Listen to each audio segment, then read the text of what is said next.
Malvert, chapitre 18. Un vieux rafio. Besoin de se rendre compte, même s'il n'y a rien à voir. Besoin de lui parler, même si elle n'entend pas. Besoin d'aller la voir là où elle est, même si elle est nulle part. Attendre un moment favorable. Juste après l'appel, pour avoir la journée avant qu'on lâche les chiens. Une nuit sans dormir. Tracer des plans, des itinéraires dans sa tête. Rejoindre le port au plus vite. Besoin de lui écrire aussi. De lui raconter combien ça fait mal. De lui demander conseil. L'enveloppe partira le lendemain pour une destination imaginaire. 1 rue des États-Unis. 7 heures. Appel. Boinet. Présent. S'éclipser. Surtout pas perdre de temps. Passer à la piole. Prendre des habits de ville et se changer en dehors du camp. Pas oublier les sous envoyés par Jeannie depuis qu'elle travaillait et qu'il avait mis de côté en secret pour aller en Amérique. Pas oublier de piquer en passant un 1935 S à l'armurerie à des balles, on sait jamais. Ensuite, arrêter un camion qui part pour Alger. 11 heures, port d'Alger. Repérer les bateaux en partance pour la France.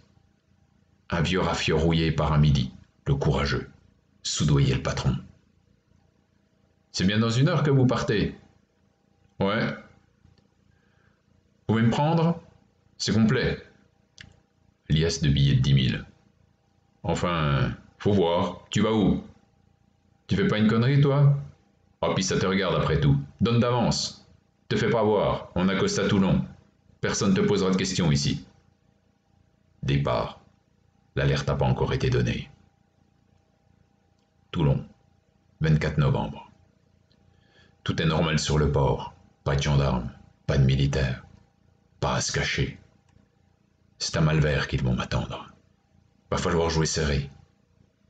Pas prendre le train, les gares, trop dangereuses. Seule solution, le stop est à pied. Il fait froid. Heureusement, j'ai pris un blouson. Malvert, 26 novembre. Attendre la nuit. Transit froid, dans la forêt, après 2 jours de cavale. Escalader le mur du cimetière. Chercher le caveau des Franceschetti à la lumière de la lune qui joue à cache-cache avec les nuages. Pas de Franceschetti sur les tombes. C'était pourtant bien dit qu'elle était enterrée dans le caveau familial, bon sang. Chercher Brice. Mais c'est pas un nom d'ici, pas vu au premier passage. Le nom de jeune fille de sa mère, Jeannie lui avait sans doute dit. Il s'en rappelle plus, bon sang. La tombe devrait presque être encore fleurie. Pas une seule tombe fleurie dans tout le cimetière, bon sang. De toute façon, les fleurs tiendraient pas une nuit à cette saison. Et si elle n'était pas morte? Si tout ça c'était un canular, quelqu'un qui lui voulait du mal et qui aurait posté la lettre dans Lyon. Il n'avait même pas pensé à passer chez Jeannie. Il n'avait aucune preuve qu'elle soit vraiment morte, dans le fond. Personne dans les rues. Rue de la Roue. Elle va m'ouvrir. On va tout expliquer demain à la gendarmerie. 3h05 du matin. Cogner gentiment à la porte pour pas lui faire peur. Une voix à l'intérieur. Ouais. Une voix d'homme. Attendre qu'on ouvre, fuir. Elle aurait déjà quelqu'un dans sa vie. Il lui avait promis de ne jamais douter d'elle durant son absence. Il avait enfoui toutes ses questions et tous ses doutes pendant des mois. Si c'est ça, je le tue et je la bute avec.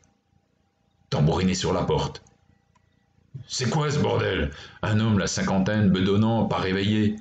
Odeur de transpiration, de bouffe et de tabac refroidi. Qu'est-ce qu'il y a? Rien, je me suis trompé. Tu te fous de ma tronche? Tu vas prendre mon poing sur la... Dany n'a pas voulu entendre la suite. Elle n'a pas voulu répondre. Sans importance. Déception trop grande. Faut retrouver la tombe.